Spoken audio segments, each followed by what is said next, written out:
gluten-free. People often mistake us for each other. That's me in the blue t-shirt. We are totes on trend.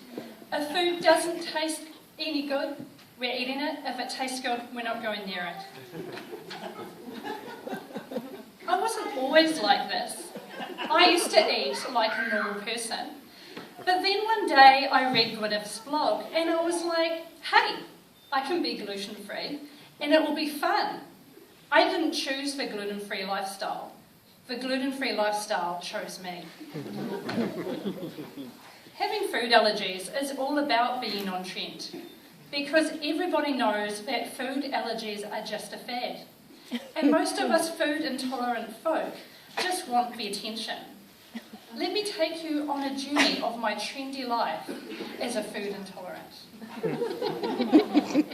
The civil defence adverts always warn us that you'll never know where you're going to be when disaster will strike.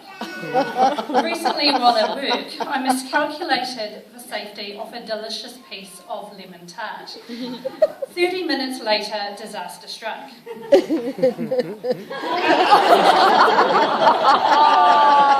That's me. Those civil defence ads were wrong though, because you can predict exactly where you'll be when diarrhoea strikes. You'll be at work sitting in an important meeting, you'll be stuck in traffic, you'll be camping with long drop facilities, or in a fancy cafe. Lost my page. Okay, basically what I said with this slide is, sorry, you're going to have to learn to live with poo if you have food intolerances. And stock up on toilet paper. We usually have about 30 rolls in our house at one time. While all the cool kids of the 80s snorted cocaine, these days anyone who's anyone is sniffing food. Sniffing food lets us allergy kids really appreciate all the foods we can't eat. If you're not trendy enough to have food allergies, you can join in by offering to have your food sniffed. And there will be lots of opportunities to sniff food because part of being on trend is attending loads of events where you can't eat any of the food. That's okay because everyone will tell you that you can still have fun even if you can't eat or drink anything there. Normal eaters, by the way, are not on trend. In the food allergy community, we refer to these people as muggles. Muggles think they're really cool with their baguettes, croissants and sandwiches, but we know better. Eating normal food is so last season. Muggles have a lot of great questions. I've had a lot of practice answering these questions and I've learned what is and is not appropriate in answering the questions. And so the first question is, what happens when you eat gluten? I'll just wait for this. Mutter to yourself. Read.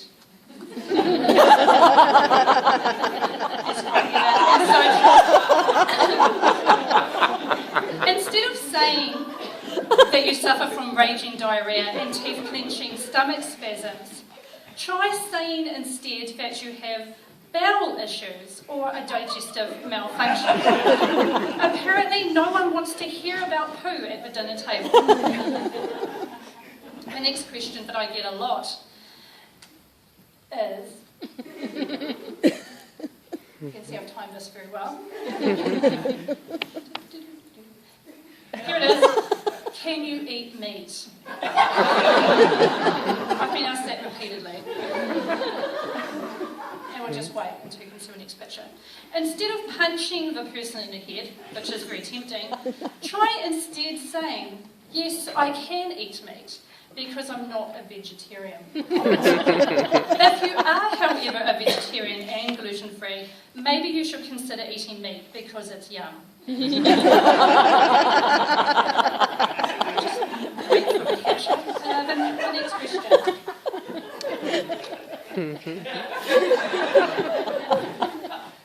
Are you pregnant because your stomach is really big? That gets asked a lot. We'll just wait, you have to see the next bit. That's me being angry. Instead of saying, I'll be soon birthing a instead, I'm currently experiencing stomach distension due to accidental gluten intolerance exposure. And my personal favourite question is coming up soon. Just a bit of gluten won't hurt you though, right? Get asked that a lot while they eat their pies. And I cry into my cup of tea. Instead of saying, hold your hand in the flame for a minute and tell me that that won't hurt, try saying instead, yes, even a small amount of gluten has a huge impact on my health. That's not my cat, but I do want to do that to my cat. When the questions and comments start to get to you, just remind yourself that your food allergies are all in your head. You're just trying to be trending. You can look down your nose at people. And finally, your special diet is what truly sets you apart from the dross of humanity. As Gwyneth Paltrow would say, in a world where everyone else is a muggle, you're a true wizard, Harry. And finally, I've got a question for all of you muggles in the audience. Can I smell your food? Thank you.